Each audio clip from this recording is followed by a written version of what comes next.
Eğer maruz kalınan tazikler, baskılar, zulümler, insafsızca saldırılar, gavurun yapmadığı şeylere maruz kalmalar, gönülden bütün benliğimizle ona yönelmemize vesile oluyorsa kazanıyoruz demektir. Öbür taraf çok uzak gibi görünüyor. Oysa ki dün aramızda dolaşıp duran insanlar, bugün gölgeleri bile yok aramızda. Başka bir dünyadalar. Kem lebistum yevmen ev ba'de yevm. Dünyada ne kadar kaldınız, yaşadınız? Bir gün belki günün bir parçası. Hayır, ondan da az. Zaman üstü bir aleme açılınca bu dünyadaki her şeyin bir saniyelik şey olduğunu göreceğiz, görecekler.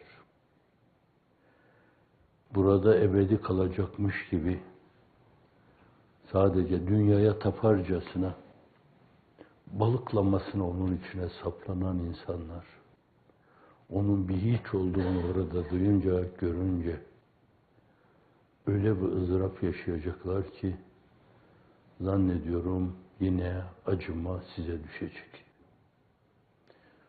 Zalimleri orada kıvranırken, görürken acıma size düşecek. Binlerce aileyi dağıtan zalimlere dedirtir bir gün kudreti Mevla. Tallahi lekad aserekallahu aleyna. Mümine sadakat yaraşır görse de ikra, doğruların yardımcısıdır Hazreti Allah. Mümine sadakat yaraşır, doğrulansa da tazik görse de, cenderelerden geçse de, paletler altında kalsa da, başına balyozlar inip kalksa da, haksız iftiralara maruz kalsa da, bütün bunlar sabırla meseleyi göğüslüyorsa, onun için kazanım yollarıdır. بِقَدَرِ الْكَدِّ تُكْتَسَبُ الْمَعَالِ.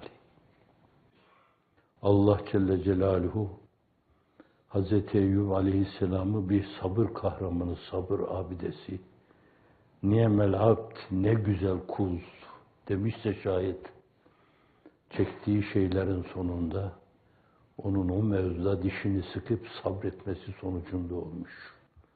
بِقَدَرِ الْكَدِّ تُكْتَسَبُ الْمَعَالِ. Manalandırırken farklı biraz manalandırıyoruz. Meşakkat miktarı maali elde edilir. Ne kadar ızdırap çekiyorsanız, ne kadar ineli fıçılardan geçiliyorsanız, o ölçüde nezd-i uluhiyette değerler üstü değerlere ulaşırsınız. Hz. İbrahim Aleyhisselam'ın karakteri öyle, yüce bir karakter. Fakat o yüce karakter Halilullah unvanını alması, ateşe atılmasına müteakip olmuş. Hz. Musa Aleyhisselam Kelimullah unvanıyla şereflendirilmesi, çocukluğunda daha bir korku zemini içinde hayata gözlerini açmış. Ne sıkıntılarla Firavun sarayında orada boyatıp gelişmiş. Başına ne gaileler gelmiş. Senelerce Maskat'ı reisi olan Mısır'ı terk ederek Medye'de yaşamış senelerce. Dönüp gelmiş, çekmeler devam etmiş.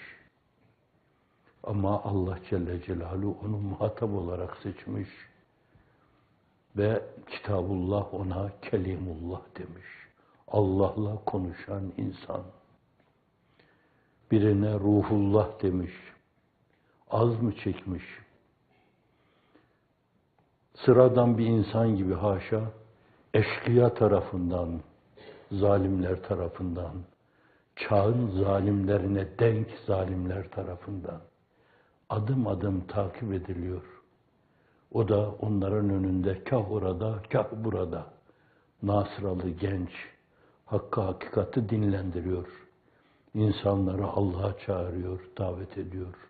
gönüllere Allah'ın ona verdiği o ruhullahın esrarını duyurmaya çalışıyor.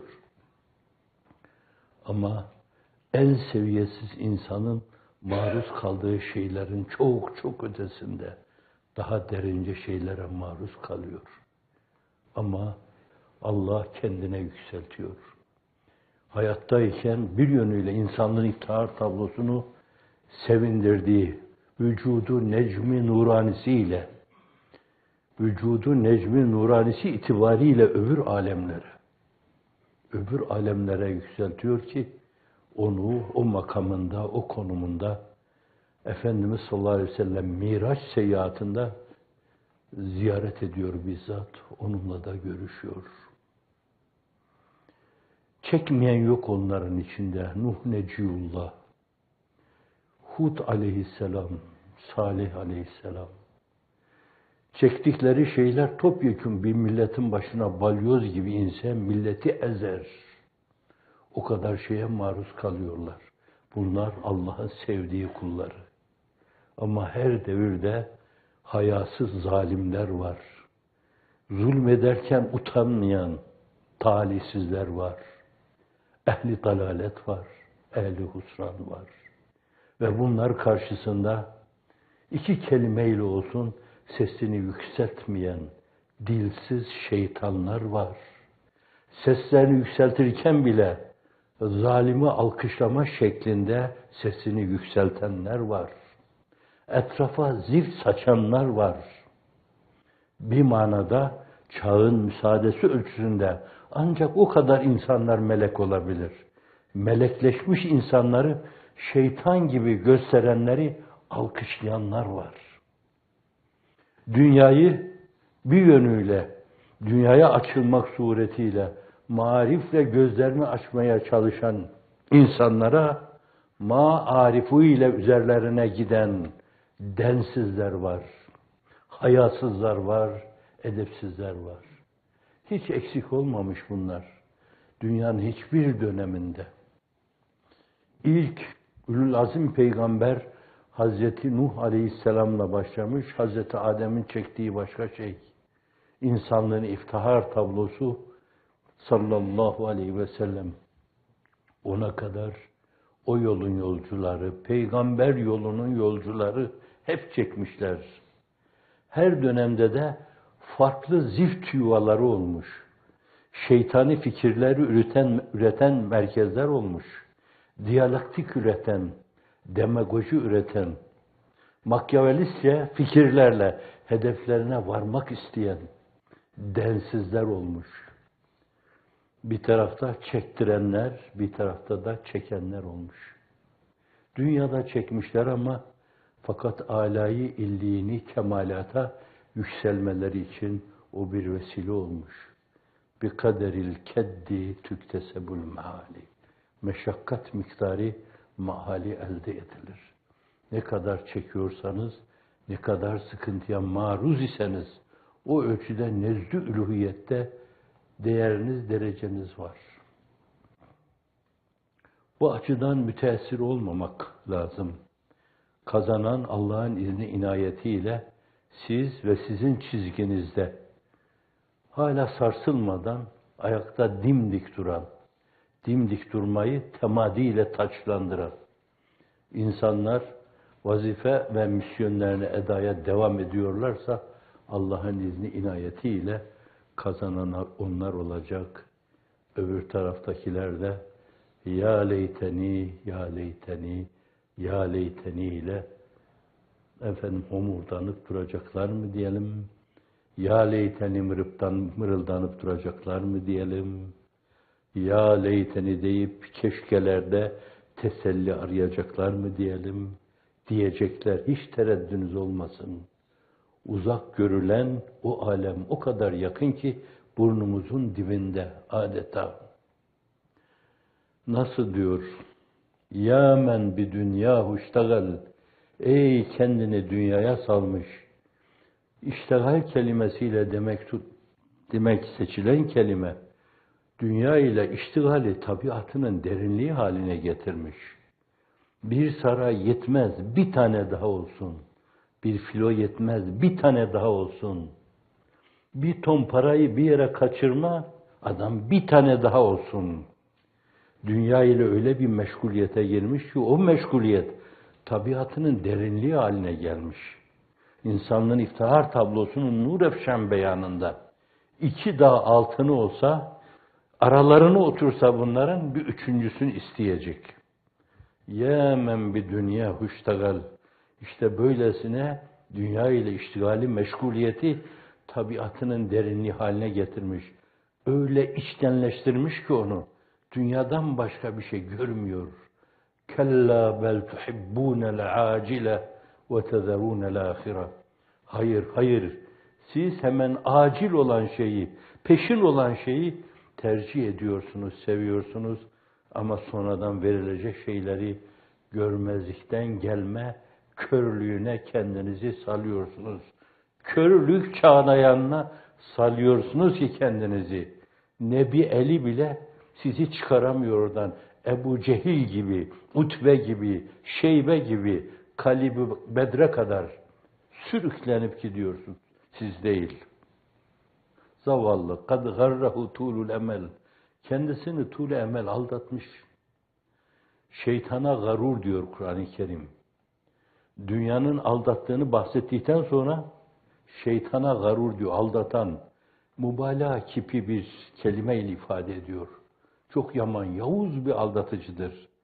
Sağdan gelir, suret haktan görünerek, İslam der, iman der, Kur'an der, demokrasi der, humanizm der, evrensel değerlere saygı der, efendim şunu vaat eder, bunu vaat eder, güzel şeyler vaat etmek suretiyle sağdan gelir. Havai nefsini insanın tetikler bir yönüyle, şehvani duygular içine, bir yönüyle, tuğle emellere, tevehhüme ebediyetlere salmak suretiyle soldan vurur insanı. Bir yönüyle önünü, geleceği karartır onun için. Ahireti görmez hale gelir. Perde perde üstüne dünyayı bütün cazibedar güzellikleriyle, hazafiriyle onun önünde öyle tablolaştırır ki insan o resim karşısında bayılır, daha ötesini göremez. Önden gelir, vurur. Geçmişiyle alakasını keser, koparır. Geçmişin lafını ederler ama fakat bizim geçmişimiz Allah Resulü'nün hayatı seniyeleridir. Ebu Bekir'in hayatı seniyeleridir. Ömer'in hayatı seniyeleridir. Osman'ın hayatı seniyeleridir. Ali'nin hayatı seniyeleridir. Sahabinin, tabiinin, müştehidinin, muhaddisinin hayatı seniyeleridir. Geçmişimiz o. Geçmişten koparır. Efendim ben kökü mazide bir atayım. Geçmişten kopanların geleceği de yoktur onların. Bu aynı zamanda şeytanın da bir oyunudur. لَآتِيَنَّهُمْ مِنْ بَيْنِ اَيْدِهِمْ وَمِنْ خَلْفِهِمْ وَعَنْ اَيْمَانِهِمْ وَعَنْ شَمَائِلِهِمْ وَلَا تَجِدُ اَكْثَرَهُمْ شَاكِرِينَ. Çoğunu o insanların şükürden nasipsiz olarak göreceksin. Şükretmeyecekler Allah'ın nimetleri karşısında diyor. Ya men bi dünya huştagal kad garrahu tulul emel. Evelem yezel ve lem yezel diyebilirsiniz. Ve lem yezel fi gafletin hatta dena minul ecel. Gaflette öyle temadi etti gitti ki, öyle kendini körlüğe saldı, öyle bir görmezliğe saldı ki, siz bir yerde taylasanıyla filan görüyor zannediyorsunuz. Ama adam körün teki, görmez katiyen. Görmediğinden dolayı da neler neler, ne densiz şeyler mırıldanır durur. Hatta dena minhul ecel derken ecel geldi birdenbire çattı. Hatta dena minhul ecel. El mevtu ye'ti bagteten. Ölüm ansızın gelir. Beklenmedik bir yerde. Şu anda hepimiz buradayız. Allah ihlas, rızası istikametinde halisel aşk ve iştiyak mülahazasıyla uzun ömür yaşamaya muvaffak kılsın. Ömür öyle yaşanmayacaksa bu camiden çıkmadan emanetini alması daha iyidir. Allah size öyle uzun ömür ihsan eylesin ve sizi yolunda koştursun. Koştuğunuz yolda Efendimiz sallallahu aleyhi ve sellemin hep izlerini görüverin. Ebu Bekir'in izlerini, Ömer'in izlerini, Osman'ın izlerini, Ali'nin izlerini radıyallahu anhum elfe az değil mi? Milyon merratin, katrilyon merratin, hayır. Ba'dedi ilmillah ve ba'dedi malumatillah. Radıyallahu anhum ecmaîn. Onların izlerini göreceksiniz. Esasen kendinizi o izlere saldığınız zaman kime ulaşacağınız bellidir. Ulaşacağınız imama ulaşmışsınız demektir. Bir yönüyle arkasındasınız demektir. Ve ona ulaşan da ulaşması gerekli olan her şeye ulaşmış demektir.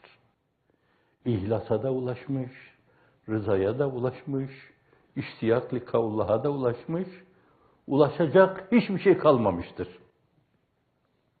Yol o, yöntem o. Ama beride el mevtu ye'ti bagteten vel kabru sundukul hamel. Ölüm ansızın gelir çarpar. Kabirse bir amel sandığıdır. Ne kazanmışsan adeta bir gelin gibi oraya gittiğin zaman cehizinle orada karşı karşıya kalacaksın. Al sana damatlık elbise, al sana yatacak yatak, al sana serir.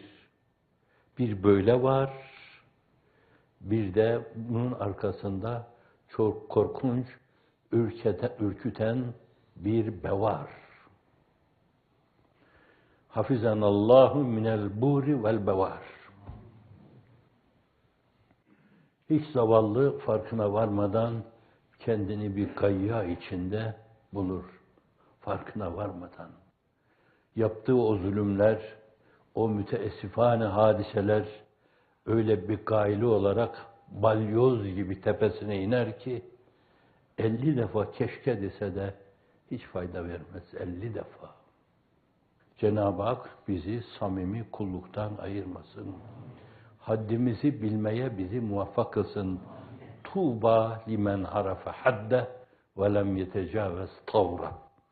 Ne mutlu o insana ki kendi kulluk çerçevesini, ne olduğunu, konumunun neden ibaret olduğunu bilir. Haddinin üstünde kendini aşan şeylere dilbeste olmaz. Kendini aşan şeylere. Vesselam.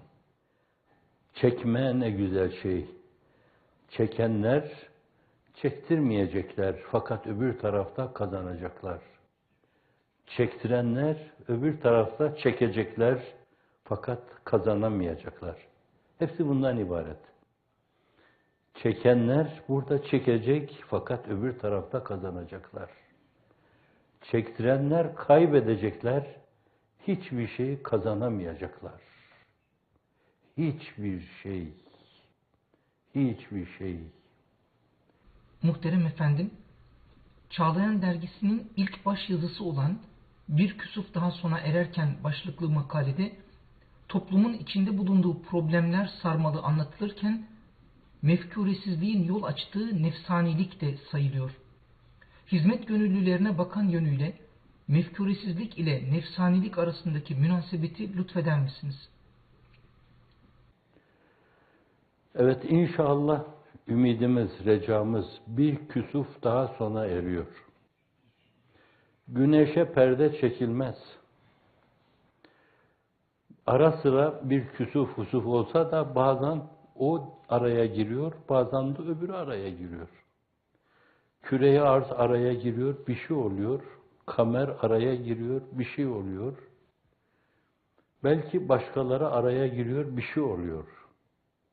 Bu araya girmeler mevzuunda Cenab-ı Hakk'ın adeti sübhanesi. Bizim kalbimizle zat-ı üluhiyet arasında böyle bir şeyin girmesine Cenab-ı Hak fırsat vermesin ve bize husuf, küsuf yaşatmasın. En büyük küsuf bence ona karşı yaşadığımız küsuftur. Şems-ü şumusa karşı küsuftur. Kameri münire karşı küsuftur. İnsanlığın iftihar tablosuna karşı küsuftur. Sahabe-i güzide efendilerimize karşı küsuftur. Husuftur. Onlara husuf diyelim. Ama ümit ve recamızı hiç kaybetmedik. Hiç kaybetmeyin yani. Hiç. Evet, antiparantez bir şey arz edeyim yani. Gücümüz ne kadarına yetiyorsa doğruyu ölçüde sahiplenerek o mevzuda kararlı durmak lazım. 70 yılında askeri darbe olmuştu. Çoklarımızı içeriye almışlardı. O bana göre 100 tane Diyanet İşleri Reisi vazifesi görmüş Yaşar Tunagür hocamız. Onu 40 küsür yaşlarında tanıdım, müftü olarak tanıdım.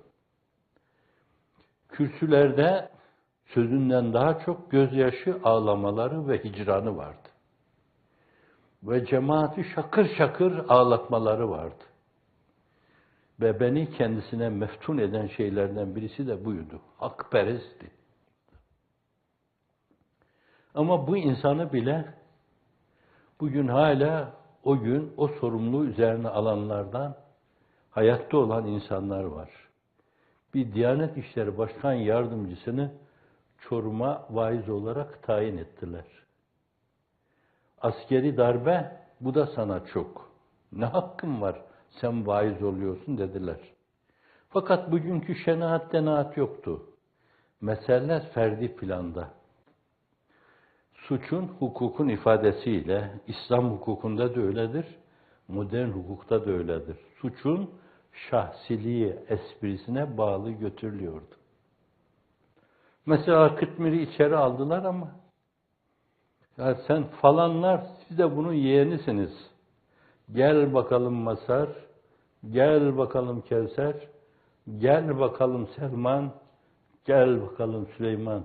Sizin de akrabalığınız var uzaktan. Halanızın torununun torunu. İrtibat var, iltisak var. İhtimal sana da o koku bulaşmıştır. Evet.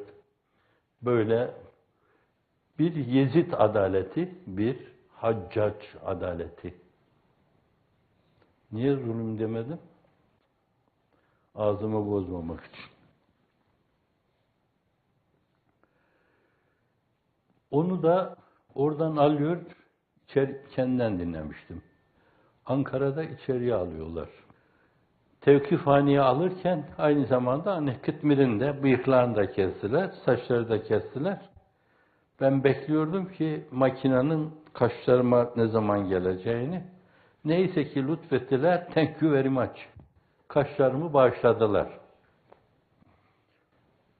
Efendim, onun da zorlanıyorlar, sakalını keseceğiz diyor. Ben diyor, hakikaten aşağı yukarı 40 yaşındaydı. Ben tanımıştım, sakallıydı. Meğer 25 yaşlarında ta sakal bırakmış. Ben sakalımı kestirmem. Allah için bıraktım, kestirmem diyor. Yukarıya götürüyorlar, emir, yukarıdan ferman geliyor. Hayır, ne olursa olsun sakalını keseceksiniz. Kestirmem diyor, diretiyor. O gelgitler bile bir parça insaf emaresi ifade ediyor. Şimdi gelgit yok yani. Evet. Sakalını değil, yukarıdan ferman nahümayun gelince kellesini alacaksınız, kelleyi bile alırlar. Nice insanlar öldü. Ve bir yönüyle balık istifi gibi insanların bir mekanda çırılçıplak olduğunu dünya medyası aldı ve neşretti. Evet, askeri bir darbe olmuş. Fakat lokal yani. İşte bizi mesela bütün Ege'dekilerini aldılar oraya. Hepsi 10 tane insan aldılar içeriye. Evet, ben sakalımı kestirmem diyor. Biz keseriz. Nasıl olsa keseriz. Ha diyor, bak şöyle kesebilirsiniz belki. Ben katiyen izin vermem buna. Ellerimi bağlarsınız. Ayaklarıma da bir zincir vurursunuz. Kafamı da hareket ettirmemek için ona da bir yönüyle belki bir şey takarsın, bir tasma takarsınız. Fakat ben yine siz makinayı gezdirirken böyle hiç böyle yani gözümün önünde bugün anlatıyorum. Böyle yapar, ben o sakalımı yine kestirmem diyor. Son o gelgitler de sona eriyor. Benim son direnmem diyor orada. Adamlar yeniden bir tereddüte daha düştüler. Efendim, mütereddit zalim kararlı zalime göre Allah huzurunda farklı muamele görür. Evet, iki türlü zalim vardır. Bir kararlı, aklına ne esiyorsa şeytan dürtüleriyle onu hemen yerine getirir. Yani söyleyin bana, onlarla iltisakı, irtibatı olan kim varsa hepsini derdest edelim, atalım. Sonra aklımıza estiği zaman mahkeme ederiz. Yatsınlar orada, içeride hücrede yatsınlar. Tam diyor, ben o son mücadeleyi verirken içeriye girdiler. Yaşar Hoca sen tahliye edildin dediler. Sakal kestirmemede kararlı duruşum benim. O en son direnmem sanki bir yönüyle benim için dışarıya çıkma, tahliye olmanın anahtarı gibi oldu. Yaşar Hoca tahliye olun dediler. Ben sakalıma iliştirmedim. Allah da bana iliştirmedi. Rahmetullah aleyhi rahmeten vasiaten. Kararlı durmak lazım. Kararlı durmak lazım. Evet, küsuftan bahsediyorduk. Hiç ümidimizi yitirmedik. Korkunç bir küsuf ortada veya bir husuf, her ne olursa olsun. Bunun da bir gün gideceğine inanıyoruz. Yalnız zulmün gayretullah'a dokunma kertesi vardır. Evet, katiyen yese düşmemek lazım. O küsufta vakti merhunu gelince, murad-ı Sübhanu istikamette tecelli edince o küsufta gidecek. Burada yine antiparanteziyim. Bir yönüyle bir yeni ümit vardı, bir yağmur vardı, bir sızıntı vardı. Ve bunların hepsi mütevazıane isimlerle yad ediliyordu. Sızıntı hafif hafif suların o kaynaklar, o gözelerden sızması gibi bir şeydi.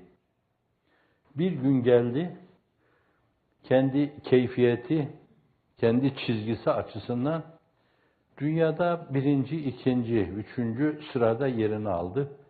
1 milyon tirajlara ulaştı. Kimseyi inciten bir şeysi yoktu. Hatta askeri idarenin olduğu bir dönemde mekteplerde tavsiye bile edildi. Birisinin gammazlamasıyla o tavsiye kaldırıldı. Mekteplerde bile tavsiye edildi. Bugün de alıp okuduğunuz zaman onu ne yara ne de zülfiyara dokunan tek kelime yoktur. Tamamen onda milli mefkure dantelamız işlenmektedir. Cenab-ı Hakk'ın hoşnutluğunu temin edebilecek şeyler, ruhu seyyidül enamı memnun edebilecek şeyler, mezarlarında yatan ecdadımızı memnun edecek şeyler, dasitani şeyler vardı. Manzumesiyle, nesriyle onları memnun edecek şeyler vardı. Evet, bir dönemde korkuttular. Kısmen o tirajı düşürmeye muvaffak oldular. Fakat baktılar ki hala alanlar var. Ey gasip, mutasallıt, mütehakkim, mütegallip, mütemellik. Geldi tepesine bindiler. Alın teriyle kazanılmış, 20-30 sene binlerce insanın içinde sahip bulunan bir şeye, hak ve hakikatin naşiri efkarı olan bir şeyin tepesine kondular. Bu bizimdir dediler. Öbür tarafta görürsünüz. Ey zalim oğlu zalimler. Bizim dediler. Görürsünüz öbür tarafta. Ey zalim oğlu zalimler. Öyle ki şimdi bir yerde benzeri alternatifi bir şeyler neşredilince, bir şeyler çıkınca televizyonda veya işte internette veya telefonlarda, dijitalde bir şey çıkınca diyorlar ki biz buraya el koymuştuk. tasallutta bulunmuştuk, öyle diyeyim ben. Tagallüpte bulunmuştuk, tahakkümde bulunmuştuk, temellükte bulunmuştuk. Gasp etmiştik. Artık o daire, o camia içinde bulunan insanların yazıları da sonradan bile olsa bize aittir. Nasıl bir mantıksa bu? Nasıl bir mantık? 20. asırda. Hukuku görüyor musunuz? Hukuk değil, buna rahmetlik Bekir Berk hukuk derdi. İnsan gönül her zaman arar durur bir yarı sadık. Bazen de sadık dedikleri çıkar münafık. Hele bir de böyle atıp tutuyorlarsa iyilik, güzellik adına hiç farkına varmadan takılır münafıkların arkasından gidersiniz. Ve nitekim şimdileri köşelerinde yazıyorlar. Yani bir döneme kadar, belli bir devreye kadar iltizam oldu. Demek ki biz öyle bir günah işledik. Fasıkı sezemedik, zalimi sezemedik, münafıkı sezemedik. Onları müstakim insan zannettik. Cenab-ı Hak ne diye basiretinizi kullanmadınız? Ne diye hüsnü zan derken ademi itimat mülahazasını canlı tutmadınız? Neden ne olduğunu bilmediğiniz insanlara sırtınızı döndünüz, arkadan hançerlendiniz. Yani sebep, bu sebep yani. Yalanlara kandınız. Yalan bir lafzı kafirdir. İftiralara kandınız. İftira bir kafir tavrıdır. İsnat bir kafir tavrıdır. Karalama bir kafir tavrıdır. Camiye gelen yapsa bile bir kafir tavrıdır. Bütün bu sebepleri sıralayabilirsiniz. Fakat bütün bunların arasında çok önemli sahiplerden bir tanesi de mefkuresizlik. Mefkure tabirini Ziya Gökalp Fransızca idealin karşılığında kullandı, dilimize soktu. O güne kadar biz ideali duyduğumuz andan itibaren ideal diyorduk. Fakat Hazreti Pir-i Mugân Şemit Taban, ondan da mana çıkarıyorlar, diyen de söyleyeyim, Hazreti Bediüzzaman, gayeyi hayal diyor. Ve o meseleye bir yönüyle bir hüküm yüklerken diyor ki, gayeyi hayal olmazsa, ya nisyan veya tenasi edilse, ezhan enelere döner, etrafta gezer. Bir insan yüksek bir gayeye dilbeste olmamışsa, gönlünü ona vermemişse, onun için oturup kalkmıyorsa, hep onu soluklamıyorsa, hep onun rüyalarını görmüyorsa, hiç farkına varmadan kendisini nefsanilik akıntısına kaptırıverir. Bir egoist olur, farkına varmadan. Bir egosantrist olur, bir narsist olur. Daha bilmem Allah'ın belası neler, neler olur. Bu açıdan ben kardeşlerin, bu işe, bu davaya gönül vermiş insanların bu kategorilerin herhangi birisine girdiğini iddia etmek suretiyle onlara karşı saygısızca bir ifadede bulunmak istemem. Fakat herkes kendine bakarken hakikaten çok ciddi bir gaye hayalimiz oldu mu? Bir mefkuremiz oldu mu hakikaten? Hep ne olur yani? Namı Celili Muhammedi sallallahu aleyhi ve sellem güneşin doğup battığı her yere götürelim. Atalarımızdan tevarüs ettiğimiz ve aynı zamanda din süzgecinden geçen kitap ve sünnet referansıyla bugüne kadar gelen, kitap ve sünnet referansıyla, icma referansıyla, kıyas referansıyla, tercih referansıyla bugüne kadar gelen ve bize mal olan geleneklerimiz, tali, edille-i şer'iye. Bunları topyekün dünya çapında ihya etme adına ölesiye bir gayretimiz oldu mu? Ölesiye bir gayret. Siz bir tohum gibi bir mefkure uğruna, bir başa yürüme adına, tıpkı bir ağaç olma adına bir fidenin, bir filizin toprakta uzun zaman kalmasına katlanmak suretiyle bir ağaç olma esasen, bir selvi olma, bir çınar olma gayeyi hayalini her zaman yaşadınız mı? Derinlemesine bu mesele yaşanmadıysa zannediyorum, işte enaniyet bir yönüyle bizim için öyle bir küsufa sebebiyet vermiştir. Ve Cenab-ı Hak onun tokatını vurmak suretiyle, yani kulağımızı çekmek suretiyle, ensemize hafif bir şamar indirmek suretiyle bu o kadar. Aklınızı başınıza alın. Siz başka bir davanın yolcularısınız. Oturun, kalkın, hep onu düşünün. Ve kendi kendinize deyin ki Allah'ım bize öyle bir akıl, öyle bir mantık ver. Kafamızdaki nöronların bütününü çalıştırıyor muyuz? Beynimizdeki nöronların. Zannetmiyorum ben. Nörologlar diyorlar ki onların yarısı bile çalışmıyor. Çalıştıranlar çalıştırmış onu. Çağın insanına kadar çalıştıranlar çalıştırmış. Çalıştırın onları. En olmaz gibi görülen problemleri de çözün. İnsanlığa sürpriz armağanlar sunun. O size ait geçmişten tevarüs ettiğiniz güzellikleri hal ve temsil resimleriyle meşherlerde öyle bir sergileyin ki insanların başı dönsün, bakışı bulansın. Koşan koşana sizin sergilerinize. Ama bu bütün o nöronları o istikamette çalıştırmaya bağlı. İnsanın belli sınırlı bir kapasitesi vardır. Şuna buna dağıldığınız zaman asıl gayeyi hayale verebileceğiniz güç ve enerji kalmaz.